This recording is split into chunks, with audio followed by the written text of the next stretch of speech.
Maybe to him, but not to the people that I know. I don't know.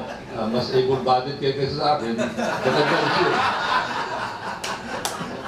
I'm very sure Rene Magtubo, he will need at least once a week, di ba? Considering medyo malakas ng matipuno ang pangangatawan, ito si Rene Magtubo. Sa pangalan na lang, Magtubo. Ang biroon dyan para daw may benta yun, dinaya yung size. Yung small, minarkahan ng large. No, the other thing that I find a little repulsive this time may venture into the realm of what may be considered moral. Yung sinasabi nila to include, ang coverage kasi nito, 15, no? 15 years old and above. Yung availability ng condom, pag baka raw, ang sabi nila dapat maging available just in case hindi makontrol yung urge pumunta sa clinic, school clinic. I find that a little I'm a little apprehensive about that. Whether lalaki o babae yung anak o kaya apo natin, medyo parang nakakabahala pag gano'n. Parang yung isang television ad na nagsasabi, radio ad, no? Pag gusto mong mag-good time, kailangan may dala ka, ito, sabihin, good time.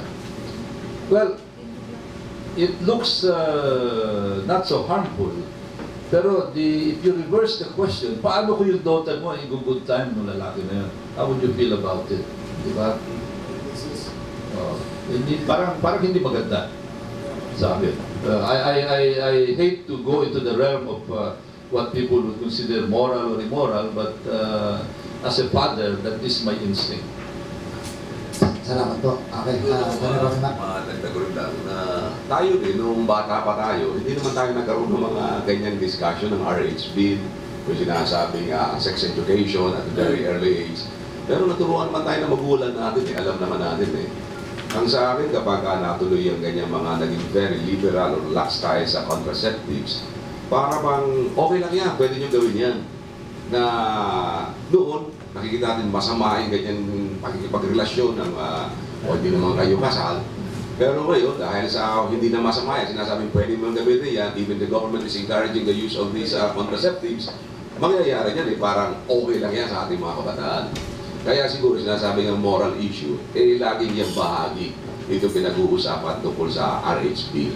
Tsaka yung parang sinasabi na yung contraceptives, para ba lumalabas, yung pregnancy is a disease. Para bang kapag ikaw ay nabuntis, kung yan, sakit yan. Kayo mga babae, of course, na talagang bahagi yan ng iyong buhay. At bahagi rin ng buhay ng mga lalaki na magkaroon ng relasyon sa babae, tsaka sa mag-asawa, at yung pagiging buntis ay hindi dapat sabihin yan ay isang sakit. Kundi yan ay bahagi ng buhay na ibinigay sa atin ng buong kapal. Salamat po. Okay, punta tayo sa usapin ng agaw buhay. Yung mga manggagawa ng palaya. Siguro sinong ulahin natin? Si Bomba?